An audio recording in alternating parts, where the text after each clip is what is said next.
Hello, everyone, and welcome back to Curious Conundrums. I'm aware that many of you use some of my videos to fall asleep. So before you doze off, I thought it would be a fun idea if each of you could leave a comment letting me know which part of the world you're listening from. Also give a like and subscribe to the channel. If you're enjoying the episodes, okay, let's get comfortable, relax, and begin. I never really believed in ghosts or anything supernatural before it happened. Why would I? I was 34 years old, rational, educated, just a normal woman excited about having my second child. But what happened in that hospital room 6 years ago changed everything I thought I knew about life and death. It was January 2007, and I was 9 months pregnant with my son. The pregnancy had been difficult from the start. My doctor had been monitoring me closely because of preeclampsia with my first pregnancy, so I was already considered high risk. My husband Mark and I were cautiously optimistic, though. We'd made it to full term. The nursery was ready, and our 3-year-old daughter Emma was excited to be a big sister. That morning started like any other. I remember feeling exhausted, but that wasn't unusual at 9 months pregnant. By afternoon, though, something felt wrong. I can't explain it exactly, just this overwhelming sense that something terrible was about to happen. My mother always called it the doom feeling, and I'd never experienced it before that day. I was lying down, trying to rest, when I heard it. A whisper, clear as day, right in my left ear. The baby's died. I bolted upright, my heart racing. There was nobody there, nobody but me. I placed my hands on my belly, desperately trying to feel movement, but there was nothing. No kicks, no rolls, no hiccups, just stillness. I called Mark in a panic. He rushed home from work and drove me to the hospital through one of the worst snowstorms we'd had that winter. The roads were treacherous, visibility almost zero. I remember staring out the window at the swirling white, feeling like I was already in some kind of nightmare. By the time we reached the hospital, I was in excruciating pain. The medical team rushed me in for an ultrasound, and I'll never forget the look on the technician's face. She didn't need to say anything. I knew. What happened next is mostly a blur. They told me later that I'd suffered a 3rd-degree placental abruption. The placenta had completely separated from my uterus. I was hemorrhaging severely. The last thing I remember before losing consciousness was the overhead lights of the operating room and someone shouting, "She's coding." I woke up 2 days later in the ICU. Mark was there holding my hand, his eyes red from crying. Our son Noah had been stillborn. I had nearly died too. They'd performed an emergency C-section and given me multiple blood transfusions. The next 12 days in the hospital were the darkest of my life. The physical pain from the surgery was nothing compared to the crushing weight of grief. The nurses were kind enough to bring Noah to me so I could hold him. He was perfect. 10 fingers, 10 toes, and beautiful dark curls, like his father. I memorized every detail of his face, knowing it would have to last me a lifetime. After a few days, they moved me from the ICU to a regular medical surgical room on the 4th floor. It was an older part of the hospital with high ceilings and large windows that looked out over the parking lot. Mark stayed with me as much as he could, sleeping on a pull-out chair beside my bed. My mom would bring Emma to visit during the day, but nights were the hardest. It happened on my 12th night in the hospital. I had finally fallen into a fitful sleep around midnight when something woke me. Not a noise exactly, but a presence. I opened my eyes to complete darkness, the kind where you can barely make out shapes. But I wasn't alone. I could hear voices, lots of them, maybe 20 or more, all whispering at once. I couldn't make out what they were saying at first, but they seemed to be talking about me. "She can hear us," one said. Then collectively they shushed each other. The hair on my arms stood on end. I was completely frozen, afraid to move, afraid to breathe. "Mark," I whispered, scanning the darkened room for my husband. The pull-out chair where he usually slept looked empty. "Mark, are you here?" That's when I saw her. Standing at the foot of my bed was a little girl, maybe 6 or 7 years old. She had olive-toned skin and was wearing what looked like clothes from the 70s. A button-up shirt with a Peter Pan collar and a pair of wide-legged pants. Her dark, curly hair was pulled into 2 ponytails, one on each side of her head. What struck me most were her eyes. They were deeply shadowed, as if she hadn't slept in days. I should have screamed. I should have been terrified. But strangely, I wasn't. There was something calming about her presence. "Your husband is over there," she said, pointing to the other side of my bed. "He fell asleep watching you." I turned to look where she was pointing, and sure enough, there was Mark, slumped in a different chair on the opposite side of the room. When I turned back to thank her, she was gone. Just gone. Not like she'd walked away or faded. She simply wasn't there anymore. I lay there for what felt like hours, my heart pounding, trying to make sense of what had just happened. Had I dreamed it? Was it the medication? But it had felt so real, so present, and Mark was exactly where she said he would be, in a spot I couldn't have seen without turning. The next morning I asked one of the older nurses if any children had died on this floor. She gave me an odd look, but then her expression softened. "This wing was pediatrics back in the 70s, she said. "Before they built the new children's hospital. Why do you ask?" I told her what I'd seen. I expected her to think I was crazy or suffering from grief-induced hallucinations. Instead, she sat down on the edge of my bed. "You're not the first," she said quietly. A few patients over the years have mentioned seeing a little girl, always the same description. Curly hair and ponytails, dressed like it's the 70s. "Who was she?" I asked. The nurse shook her head. "I'm not sure. I started working here in 85 after they'd already converted this wing, but there was a fire in 76. 2 children didn't make it out." She patted my hand. "Some say those who die suddenly sometimes stay close to where they passed, especially children." I was discharged the next day. As Mark wheeled me out of the room, I glanced back, half expecting to see the little girl again, but the room was empty. At least it appeared empty. The weeks and months that followed were hard. Grief doesn't follow a straight line. Some days I could function, go through the motions of being a mother to Emma, a wife to Mark. Other days, I could barely get out of bed. The loss of Noah left a hole in my heart that nothing could fill. But something about that encounter in the hospital changed me. Before, I had been terrified of death. Now I found myself thinking of it differently. If that little girl could still exist somehow, could Noah?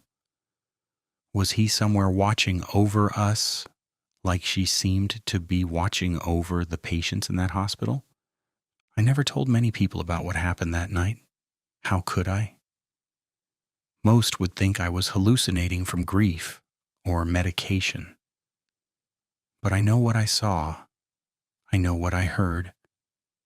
Those voices, that little girl, They were as real as the hospital bed I was lying in. About a month after coming home, I was going through a box of Noah's things. The outfit we'd planned to bring him home in. The tiny hat the nurses had put on him. The lock of dark curls they'd cut for us. As I held that lock of hair, something struck me. The little girl in the hospital had curly hair, too. Dark curls, just like Noah's. I don't know if it means anything. Maybe it was just a coincidence. Or maybe it was the universe's way of telling me that our loved ones are never truly gone. That somewhere, somehow, they exist.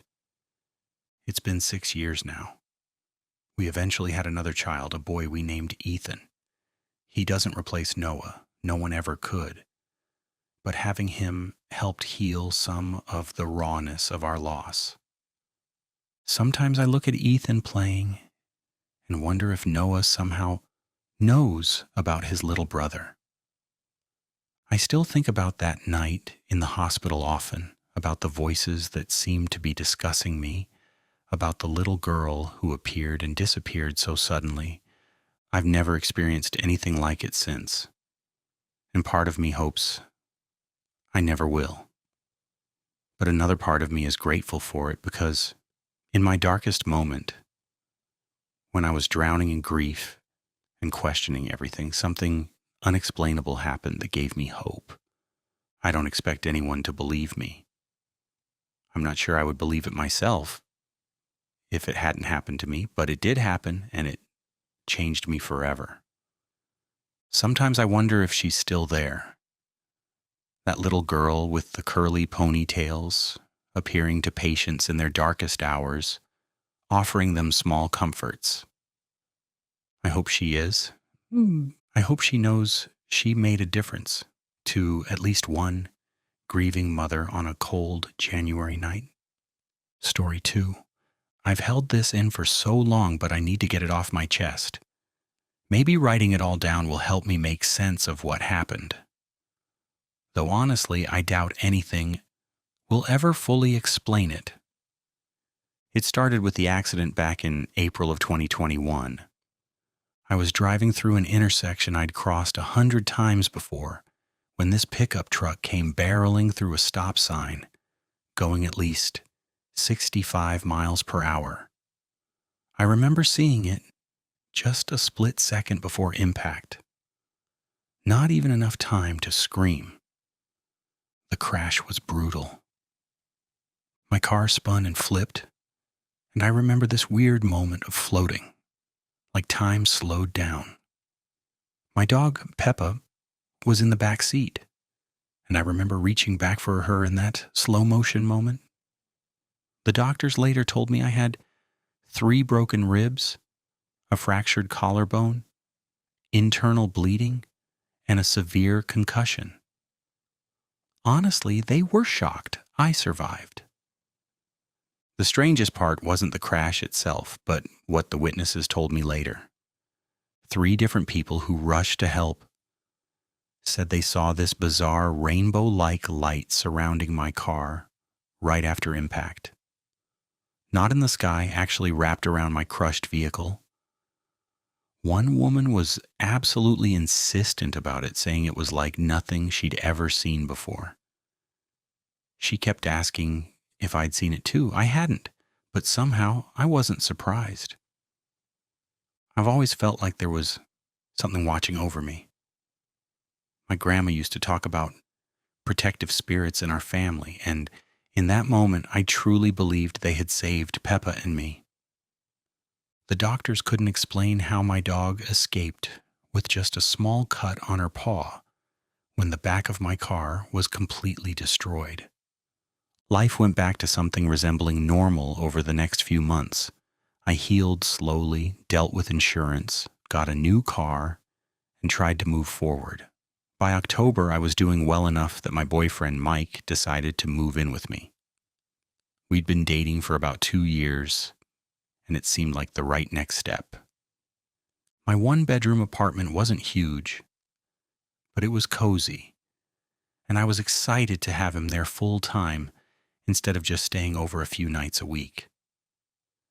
That's when everything changed. It started with something so small I almost didn't notice. I had these curtain lights hanging in the living room that would sometimes sway a little when the heat kicked on. But 3 days after Mike moved in, I was sitting on the couch when they suddenly started swinging violently like someone had yanked them hard. There wasn't any breeze. The windows were closed, and the heat wasn't running. Mike was in the shower and didn't see it. When I told him, he just shrugged it off as old building problems. Then came the electronics. My TV would turn on by itself in the middle of the night, not to static, but to actual channels. Mike's PlayStation 5 would power up when we were both in different rooms. My work laptop would wake from sleep mode and open random files while sitting untouched on my desk. Once I watched as my mouse cursor moved across the screen by itself, opening and closing folders. I wasn't imagining it. Mike saw it too that time, and finally admitted something weird was happening. The coughing was what really got to me, though. Mike works construction and is gone from 6 o'clock in the morning until around 4 o'clock in the afternoon. I work from home since the accident, and I started hearing someone coughing in our bedroom when I was alone with Peppa. It wasn't just once. It happened almost daily, always around 11:30 in the morning. A distinct male cough 3 or 4 times. Then silence. Peppa would stare at the bedroom door every time, her ears perked up, but she never barked or seemed scared. I started recording the apartment when I was home alone. I caught the coughing twice on my phone, and when I played it for Mike, his face went white. He said it sounded nothing like his cough. This was deeper, rougher, like someone who'd smoked for decades. All of that was creepy, but we were handling it, trying to rationalize it. Maybe someone had a universal remote that was accidentally controlling our TV. Maybe the building's weird electrical wiring was causing power surges. Maybe the coughing was coming from a neighbor's apartment and sound was traveling through the vents. Then came the Arby's cup. Mike had gotten Arby's for lunch one day in late October and brought the leftovers home. There was this little plastic sauce cup with a bit of horsery sauce left in it. When he finished eating, he threw the cup in the kitchen trash. I remember specifically because I teased him about leaving sauce in it and making the trash smell. The next morning, the sauce cup was sitting on the kitchen counter. I figured Mike had taken it out for some reason, but when I asked him about it, he looked confused. He swore he'd thrown it away. I believed him. Why would he lie about something so trivial? So I threw it away again myself, pushing it down into the trash so it wouldn't somehow pop back up. That evening we found it by Peppa's water bowl. The same cup, still with a tiny bit of dried sauce inside. I recognized the specific way the sauce had dried along one side. Mike got really upset, thinking I was messing with him, but I wasn't. We argued about it for almost an hour before finally throwing it away again, this time watching it go into the bin together. The next morning, the cup was sitting in front of our shoe closet by the front door. I felt sick when I saw it. There was no logical explanation. Our apartment door has 2 deadbolts and a chain, all of which were secured. The windows were locked. Nobody else had a key.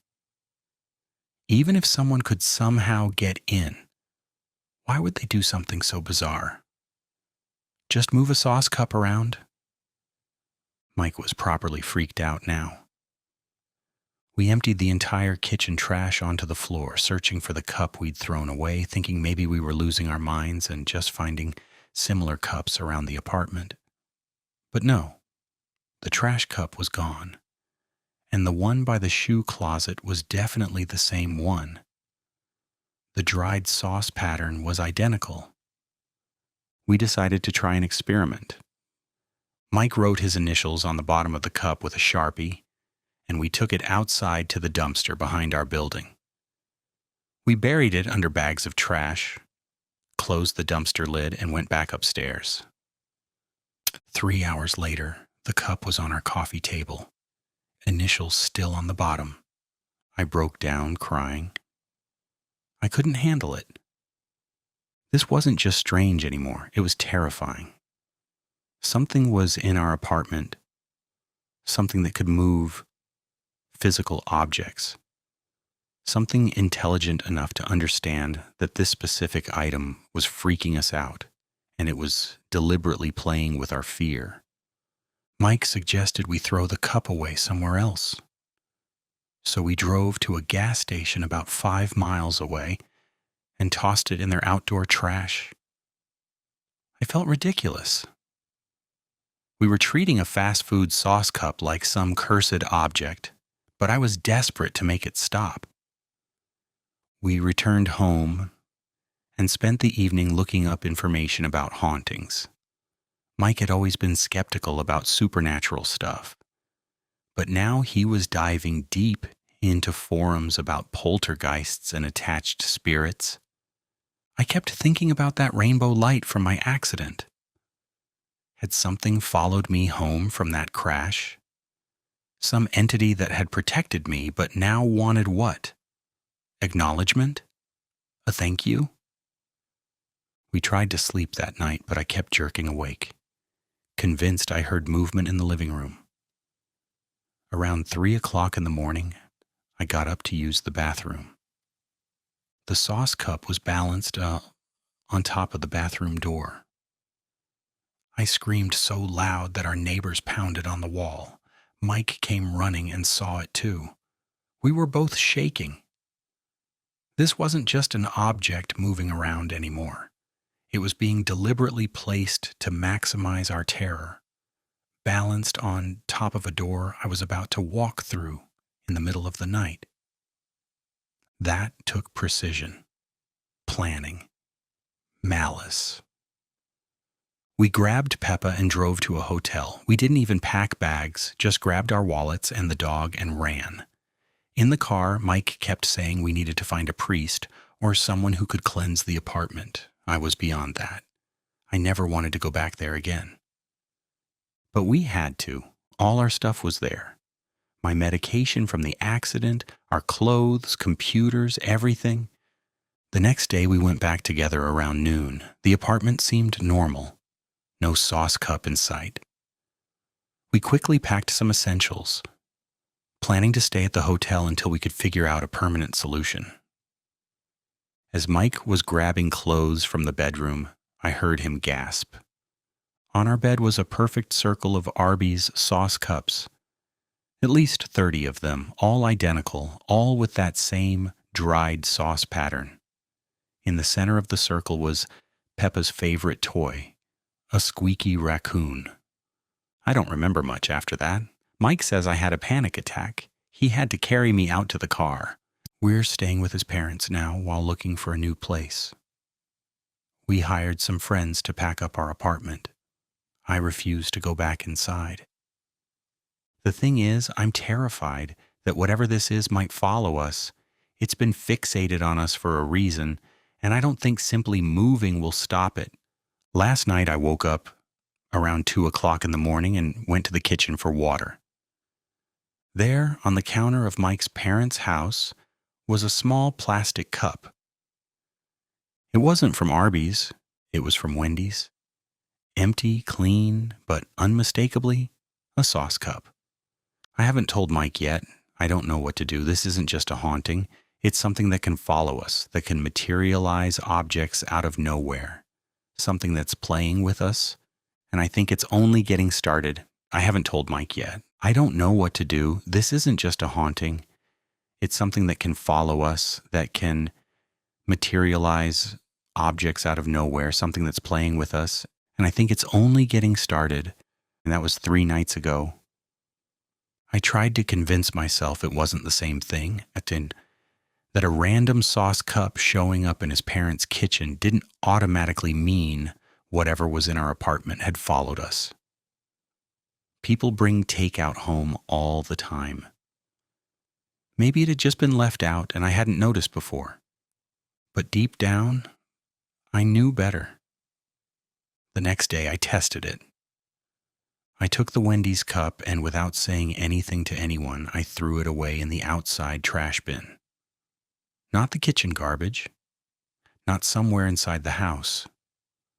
I walked it all the way out to the curb and buried it under other bags. I didn't tell Mike, I didn't tell his parents. I just waited. Nothing happened that day. Nothing happened that night either. For a moment, I thought maybe I'd been wrong. Maybe it had just been a coincidence, and whatever was happening in the apartment had stayed there. Then, around 11:30 the next morning, I heard it again. The coughing. 3 times. Slow. Deep. Right behind me. I was sitting at the kitchen table with my laptop open, trying to distract myself with work. Mike had already left for the day. His parents were out running errands. I was completely alone in the house, except I wasn't. The sound came from the hallway just outside the kitchen. Not loud, but close. Close enough that I could tell it wasn't coming from another room or outside. It was inside the house. I froze. Peppa, who had been lying under the table, lifted her head slowly and stared toward the hallway. Her ears were up, but she didn't bark. She didn't move. That scared me more than anything, because that's exactly how she reacted in the apartment. Like she recognized it. Like it wasn't a threat, just something that existed. The coughing came again. 3 short bursts. Then silence. I didn't go check. I couldn't. I just sat there staring at the hallway, waiting for something to step into view. Nothing did. But about 5 minutes later, I noticed something on the counter. Another cup. This one wasn't from Arby's. It wasn't from Wendy's either. It was from McDonald's. Small. White. Completely clean. Placed perfectly near the edge of the counter. Like someone had set it there deliberately. My hands started shaking. I hadn't heard anything, no footsteps, no movement, just that coughing. And then it was there. I grabbed my phone immediately and took a picture. I don't even know why. Maybe to prove to myself it was real. Then I picked it up. It felt normal. Lightweight plastic. Nothing unusual about it at all. Except it wasn't supposed to exist in that moment. I opened the trash under the sink. The Wendy's cup I had thrown away outside was sitting right on top. I stumbled backward so fast I nearly fell over the chair behind me. That's when I heard it. A sound I hadn't heard before. Laughter. Low, raspy, male. Not loud, not echoing. Just quiet enough that it felt like it was right next to my ear. I ran. I didn't grab anything. Not my laptop, not my bag, nothing. I just grabbed Peppa and got out of that house as fast as I could. I sat in my car for almost an hour, shaking, trying to decide what to do. Eventually, I called Mike. I told him everything, and at first, he didn't say anything. Then he just said, "Stay there. I'm coming." When he got there, I showed him the picture of the cup. I told him about the coughing, the laughter, the way the Wendy's cup had reappeared inside. He believed me. He didn't try to rationalize it this time. Didn't suggest electrical issues or neighbors or anything like that. He just sat there for a long time, staring at nothing. Then he said something that made my stomach drop. "It's not the cup." I looked at him. "What?" "It never was," he said. "The cup is just how it's showing itself." "Then what is it?" I asked. He shook his head slowly. "I think it's attached to you." I didn't want to hear that, but I couldn't argue with it either. That night, neither of us went back inside the house. Alone, we waited until his parents came home and stayed together in the living room. I didn't tell them what was happening. I couldn't. How do you even begin to explain something like this? Nothing happened that evening. No cups, no coughing. It was almost worse. Because it felt like it was waiting. Around 2 o'clock in the morning, I woke up suddenly. I didn't know why at first. Then I realized something was wrong. The room was too quiet. No air conditioning hum, no house creaks, nothing, just silence. And then I felt it, pressure on my ankle, exactly like before. Fingers wrapping slowly, deliberately around my leg through the blanket. I couldn't move. I couldn't breathe. I just lay there staring into the darkness, feeling that grip tighten slightly, as if testing me. Then, very clearly, right next to my ear, "You threw it away." The voice was the same as the laughter, low, rough, amused. I squeezed my eyes shut. The pressure disappeared instantly. When I opened them again, the room was normal. The air conditioning humming softly.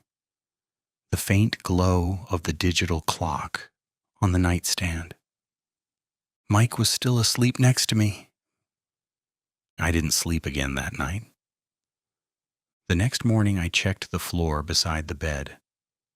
3 cups, Arby's, Wendy's, McDonald's, all lined up neatly, facing me. I don't think it's trying to hurt me. At least, not yet. But it wants something. And whatever it is, I don't think ignoring it is going to make it stop. Because every time I try to get rid of it, it comes back. Closer. More deliberate. More aware. And now, it's talking to me. Story 3. I've been going back and forth about whether to write this out for weeks now, mostly because I still don't fully understand what's happening, and part of me feels like putting it into words is going to make it more real than I'm ready for. But at this point, I'm not sleeping properly. I'm constantly on edge in my own home, and I need to know if anyone else has experienced something even remotely similar. Because right now I feel like I'm losing my grip on what's normal. This started about 2 months after I moved into my current apartment. It's a small 1-bedroom unit in an older building. Nothing fancy, but it was affordable and close to work, which is all I really cared about at the time. The place seemed fine when I toured it. No strange smells, no weird layout, no immediate red flags. If anything, it felt too normal, which, I guess, in hindsight, might have been the first sign that something was off, because nothing about this has felt normal since. The first thing I noticed was the mirror in the hallway. It's mounted directly across from my bedroom door, so every time I step out of my room, I see myself reflected back immediately. At first, it was just a normal mirror like any other. But after a couple of weeks, I started getting this strange feeling whenever I walked past it. Like I was catching my reflection just a split second too late. Or like it wasn't quite lining up with my movement. I brushed it off as my eyes playing tricks on me, maybe just being tired after work, because it wasn't consistent enough to immediately alarm me. Then one night, I walked out of my bedroom around 1 o'clock in the morning to get water, and I glanced into the mirror as I passed, and for a brief second, I saw myself still standing in the doorway behind me, not moving, just standing there, facing forward, even though I had already taken 2 steps into the hallway. It snapped back instantly like nothing had happened, but I stopped right there and just stared at it, trying to recreate what I had just seen. Everything looked normal again, perfectly synced, perfectly still. I didn't sleep much that night. After that, I started avoiding looking directly into the mirror whenever I passed it, which sounds ridiculous, but it genuinely made me uncomfortable in a way I couldn't explain. It wasn't fear exactly, not at first, just this deep sense that something wasn't behaving the way it should. Over the next few days, that feeling got stronger. I started noticing small inconsistencies, like my reflection blinking a fraction of a second after I did, or my head turning just slightly slower than my actual movement. Nothing dramatic, nothing you could easily prove, but enough to make me question whether I was imagining things. About a week later, it escalated. I came home from work around 6 o'clock in the evening, dropped my keys on the counter, and walked toward the kitchen. As I passed the hallway mirror, I saw my reflection out of the corner of my eye. But something about it made me stop. When I turned to look directly at it, I felt my stomach drop in a way I can't really describe. My reflection was smiling. Not a normal smile either. It was too wide, too forced, like someone trying to mimic a smile without understanding how it actually works. The problem is I wasn't smiling. My face was completely neutral. I was just standing there, staring at it, and it was staring back at me with this stretched, unnatural grin. The moment I focused on it, it snapped back to normal. Same neutral expression, same posture, like it had never happened. I physically stepped back from the mirror at that point, heart racing, trying to process what I had just seen. I even checked my phone camera afterward to make sure my face wasn't doing something weird. Without me realizing it, but everything looked completely normal. For a while, I just stood there in the hallway debating whether I should cover the mirror or take it down entirely, but I didn't. I told myself it was stress or exhaustion or something psychological I needed to get under control. That explanation stopped working the following night. I woke up around 3 o'clock in the morning with this overwhelming feeling that I wasn't alone in the apartment. Not because I heard anything or saw anything immediately, but just that instinctive awareness that something was off. The air felt heavier, quieter than it should have been. I sat up in bed and listened for a few seconds, expecting to hear movement or maybe my upstairs neighbors, but there was nothing. Then I noticed my bedroom door was open. I always close it before going to sleep. Every night. It's just a habit I've had for years. But that night, it was open just enough to see into the hallway. And directly across from the doorway, the mirror, I could see it clearly from where I was sitting. And in it, I could see my bedroom. But something wasn't right. The angle was wrong. The mirror should have been reflecting the hallway behind me, not the inside of my room from that perspective. But somehow I could see my bed from the foot of it, from a position that didn't exist. I didn't move. I just stared at the reflection, trying to make sense of what I was seeing. And then I saw it, someone standing beside my bed, close enough that if they were real, I would have been able to reach out and touch them. Tall, completely still, just a dark shape with no clear features. And slowly, very slowly, it turned its head toward the mirror, toward me. I couldn't breathe. I couldn't move. I just watched as this thing, whatever it was, shifted its attention directly to where I was sitting, even though it wasn't actually in the room with me. It was only in the reflection. Then, without any transition at all, it was gone. The mirror showed a normal reflection again, just the hallway. Empty. My bedroom looked exactly how it should have, but the door was still open.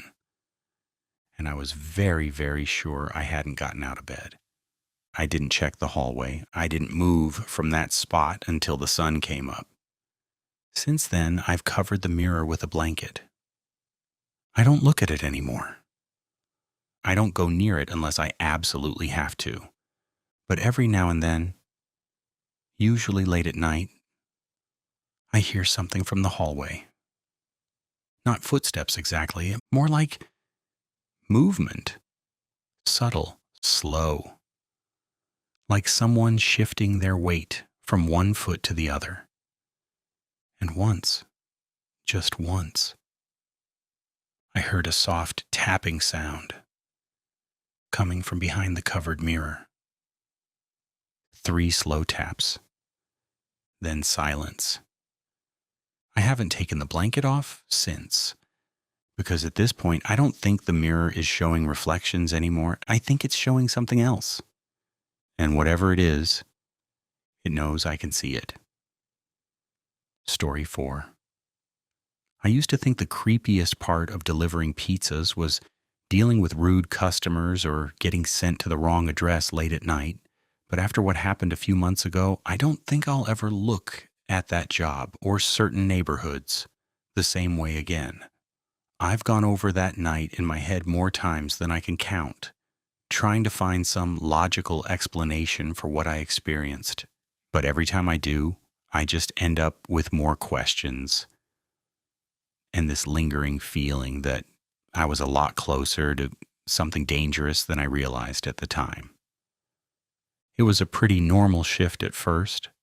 I was working closing at Papa Pete's, which meant I was taking the last few deliveries of the night while the rest of the crew started cleaning up.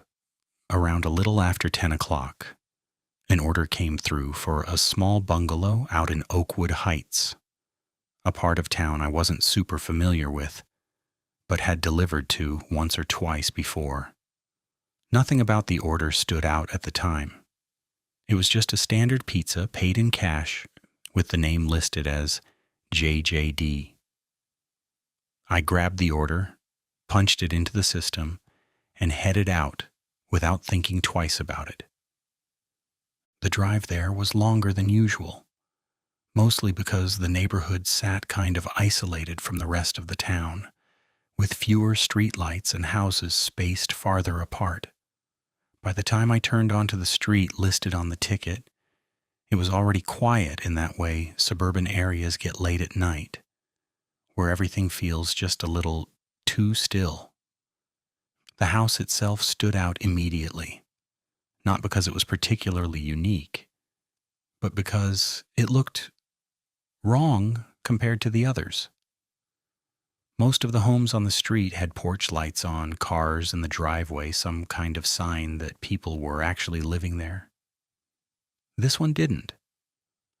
No lights, no visible movement, just a dark structure sitting back from the road like it had been forgotten. I pulled into the driveway and sat there for a second, debating whether I had the right place. The address matched, but something about it made me hesitate. Eventually, I grabbed the pizza bag and walked up to the front door, telling myself I was just being paranoid. I knocked once, then again, louder, announcing the delivery like I always did. At first, there was no response. Then, from somewhere deeper inside the house, I heard it. A loud, sudden slam. Not like a door gently closing, but like a cabinet or something heavy being thrown shut in anger. I waited, expecting footsteps, someone coming to the door, some kind of follow-up noise that would make it make sense. Nothing came. The silence after that slam felt heavier than before, like whatever had made the noise didn't want to be acknowledged.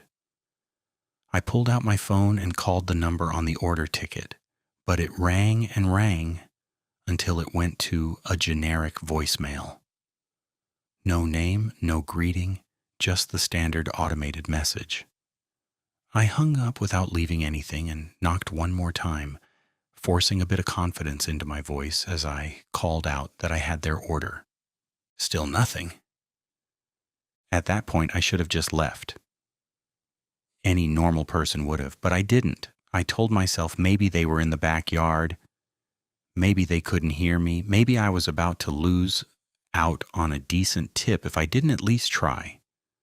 So, against my better judgment, I stepped off the porch and made my way down the side of the house, pushing through overgrown weeds that brushed against my legs.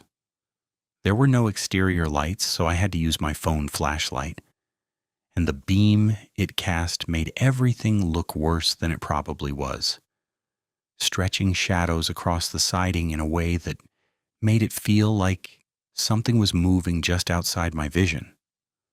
When I reached the back of the house, I stopped immediately. The back door was boarded up. Not recently either.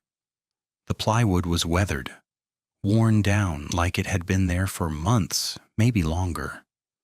That didn't make any sense. If the house was occupied enough for someone to order a pizza, why would one of the main exits be completely sealed shut?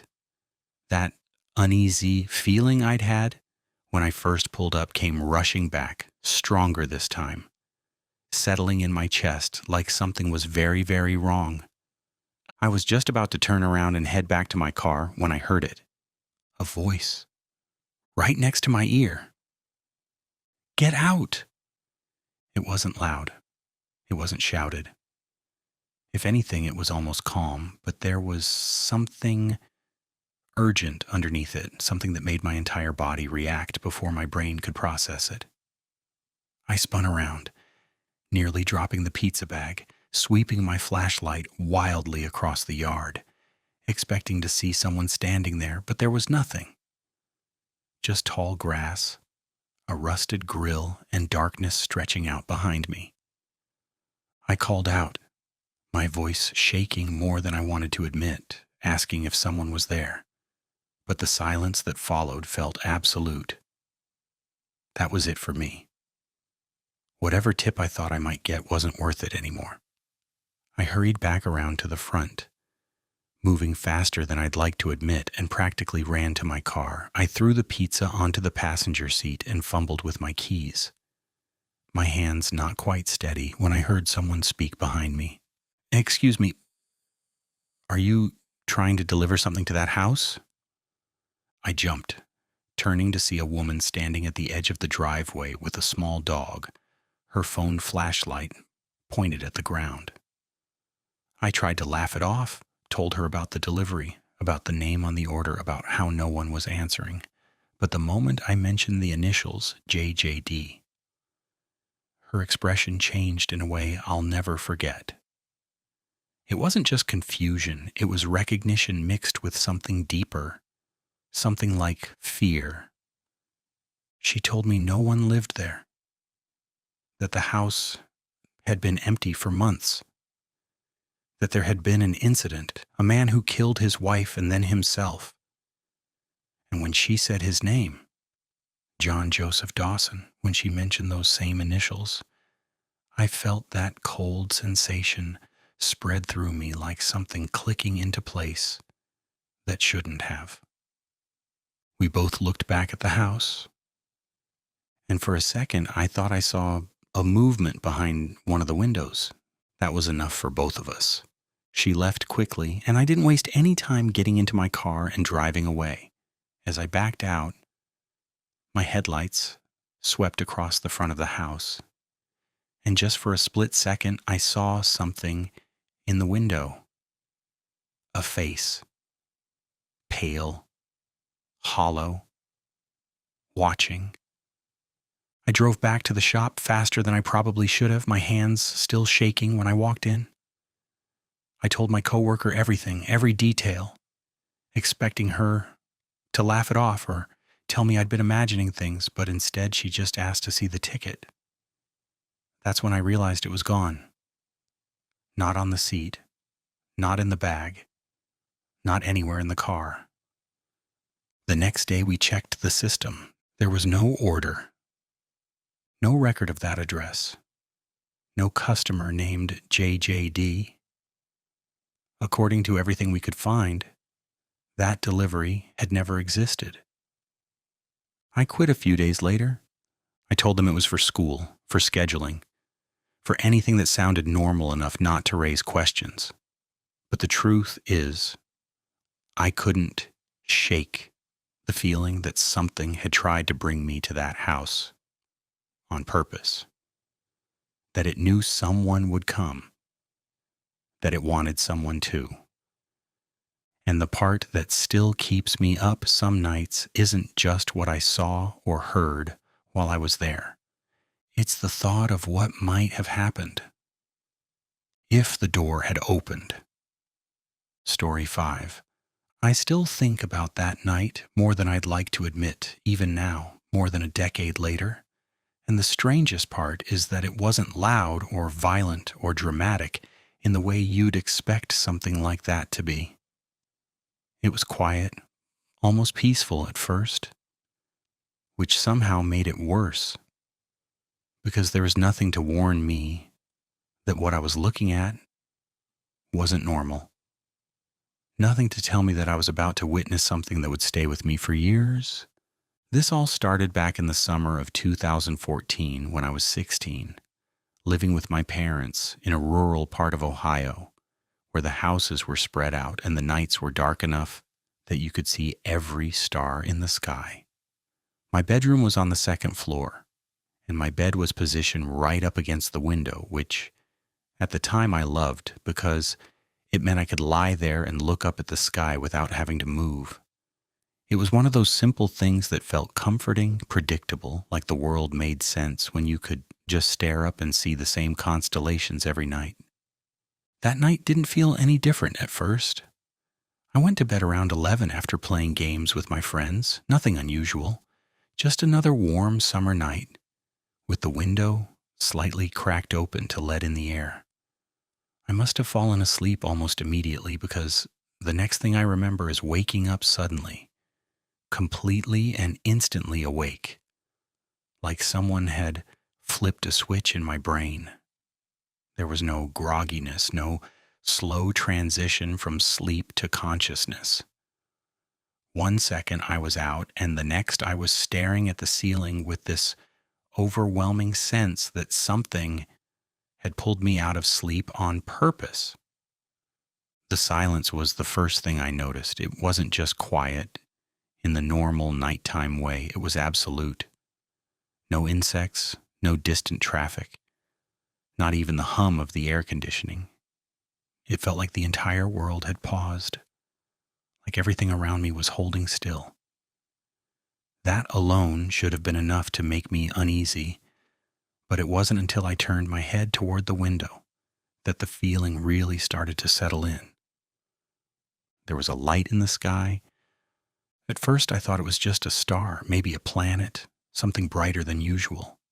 But the longer I looked at it, the more wrong it seemed.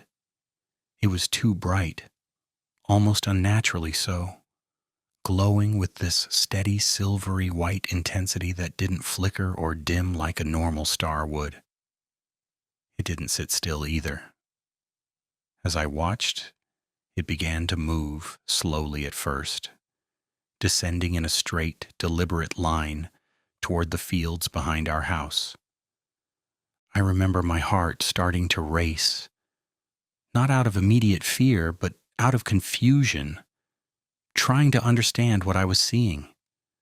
As it got closer, I could make out its shape more clearly. It wasn't a point of light anymore.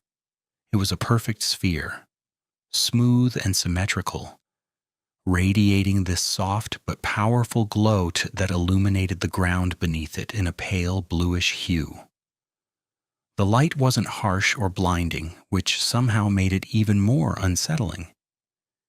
It felt controlled, intentional, like it was meant to be seen. I should have gotten up. I should have called for my parents, grabbed my phone, done anything other than just lie there watching it. But I couldn't move. It wasn't fear holding me in place exactly. It was something else, something closer to being compelled, like I was supposed to witness this, like whatever was happening required my attention. The sphere stopped its descent a few hundred feet above the ground and hovered there in complete silence. No engine noise, no wind disturbance, nothing to indicate it was even physically present beyond the light it cast. After a few seconds, it began to drift horizontally, moving toward the tree line at the edge of our property. I pressed closer to the window, trying to keep it in view, wiping the condensation from the glass as my breath fogged it up. When it disappeared behind the trees, something shifted. The moment it was out of sight, it was like whatever had been holding me in place released me. I could move again, and I immediately sat up, trying to get a better angle, trying to see where it had gone. The field was dark again, but there was still a faint glow behind the trees, like the object was still there, just hidden from view. I sat there for what felt like minutes, maybe longer, debating whether to wake my parents or go outside, though the idea of stepping out into that darkness made my skin crawl. Before I could decide, the glow intensified again, and the sphere rose back up from behind the trees, this time moving much faster. It shot upward in a straight line, accelerating in a way that didn't make sense, until it was just a small point of light in the sky again. And then it was gone. Just like that. The sounds of the night returned almost immediately. Crickets started chirping, a car passed somewhere in the distance, and everything felt normal again, like nothing had happened.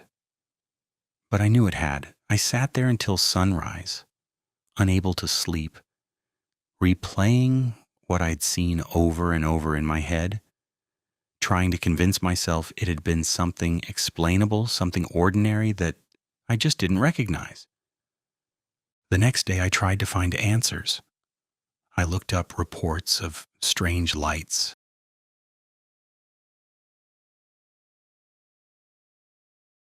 checked local news, even rode my bike out to the area where I thought it had descended. There was nothing. No marks, no signs, nothing out of place. It was like it had never been there at all. I thought that would be the end of it. It wasn't.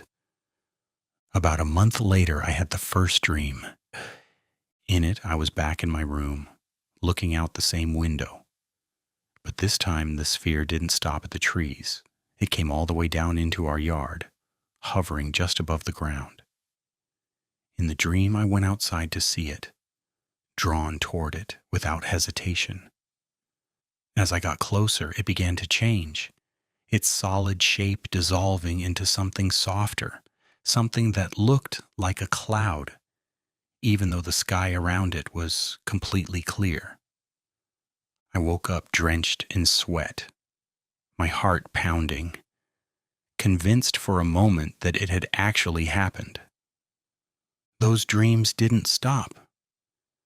They kept coming, sometimes once a month, sometimes more often, always slightly different, but always centered around that same presence. Sometimes it hovered, sometimes it moved erratically across the sky, sometimes it transformed right in front of me, like it was aware of being observed and trying to hide. And every time there was this overwhelming sense that it knew I was there, that it was aware of me in the same way I was aware of it. Years have passed since then, and I've moved multiple times. But the dreams follow me.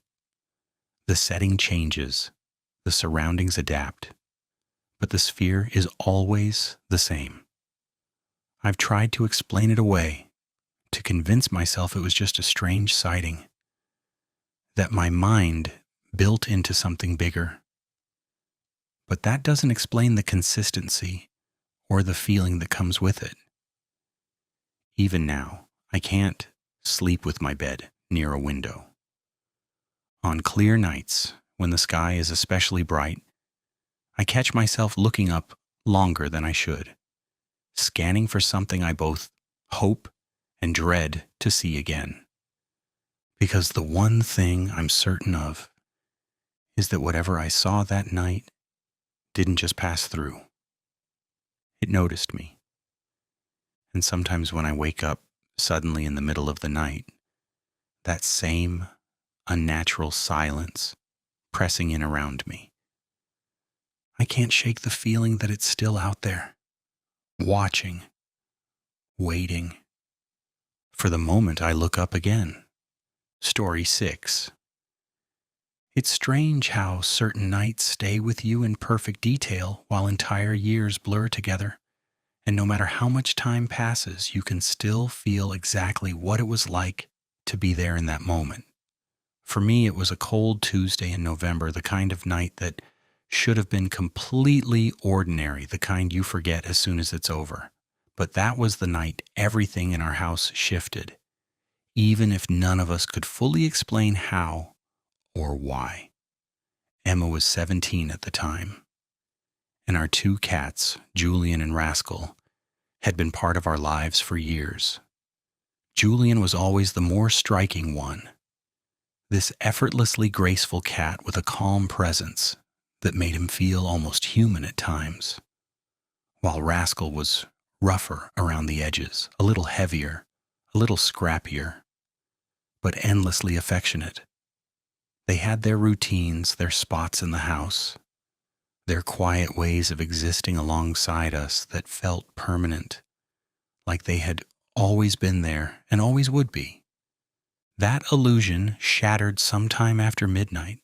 I had been asleep for maybe 2 hours when I woke to the sound of Emma crying down the hall. Not the kind of crying you hear during arguments or bad days, but something deeper, raw, a broken kind of sound that pulled you awake instantly.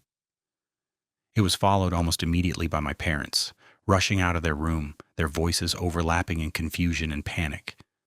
My mom repeating, "Oh my God," like she couldn't stop herself. I sat up in bed, disoriented, my heart already racing before I even knew what was happening. Then I heard Emma say it. Julian wasn't breathing. Everything after that felt unreal, like I was watching it instead of living it. I remember standing in her doorway, seeing my mom kneeling on the bed, my dad hovering nearby, completely helpless, and Emma sobbing so hard she could barely form words. Julian was lying there beside her, perfectly still, like he was just sleeping, except for the fact that something essential was missing. There had been no warning, no illness, nothing to prepare us for it.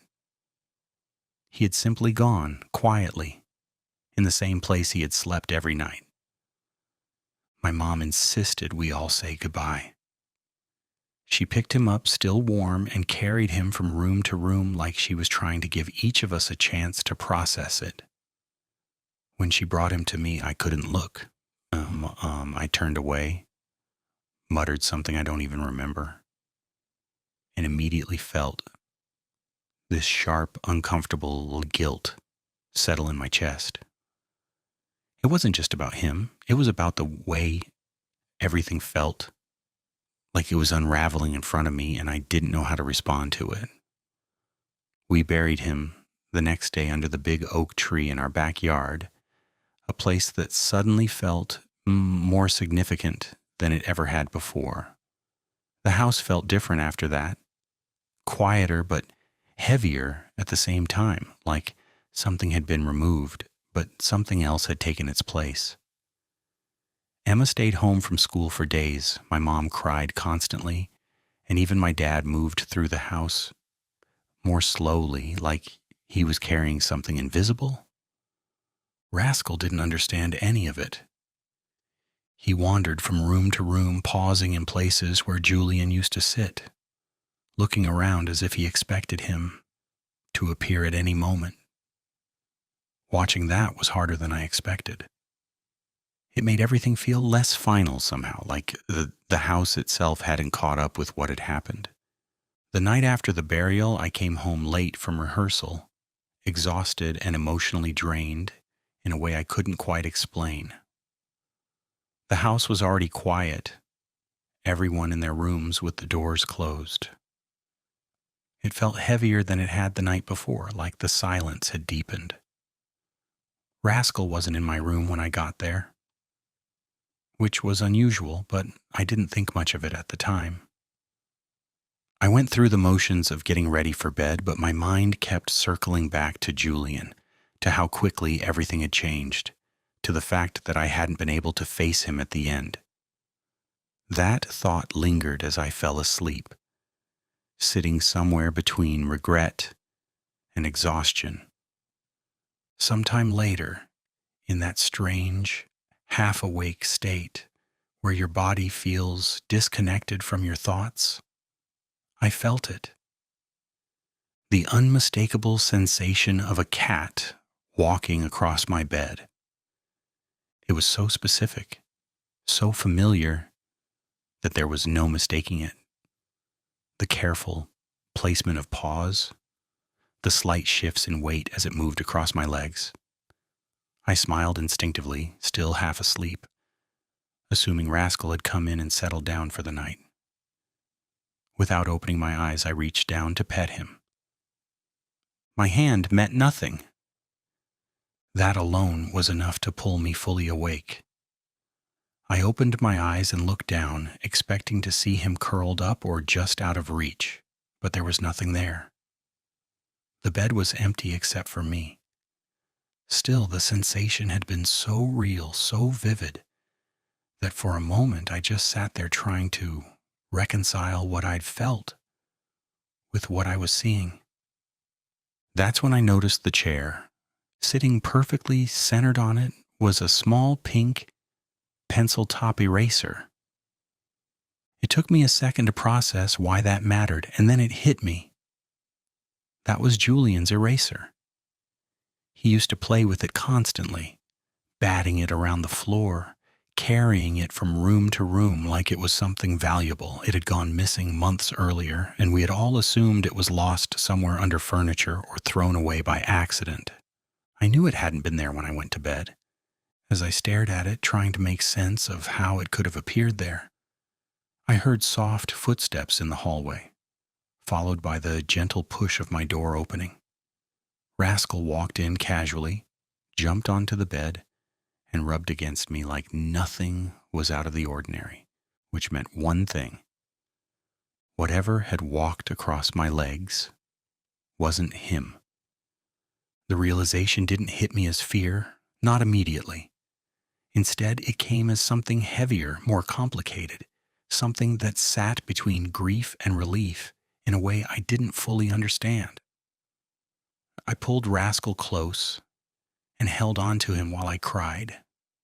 Not because I was scared, but because something about that moment felt too intentional to ignore. I didn't touch the eraser that night. I didn't move it. I just sat there with the lights on, watching it from across the room, as if doing anything might break whatever had just happened. By morning, I had already formed my own explanation. Julian had come back, not in some dramatic or obvious way, but in the only way he could. Quiet, familiar, almost routine. He had crossed the bed the way he always used to, leaving behind the one thing that had always been his. It felt less like a haunting and more like a final acknowledgement, something unfinished being resolved in the only way possible. I never told my family. They were already trying to hold themselves together, and I didn't want to add something they wouldn't understand or might cling to too tightly. The experience felt personal, like it had been meant only for me. Years have passed since then, and I still have that eraser. I keep it tucked away in a small box. Something I don't show anyone, something I don't try to explain. Sometimes I take it out and just hold it. And there's this quiet sense of calm that comes with it, something I've never been able to fully put into words. Every now and then, usually in the middle of the night, I still feel it. That light pressure. Those careful steps moving across the bed. It doesn't wake me the way it used to. It doesn't scare me. If anything, it feels familiar. Like something that never really left.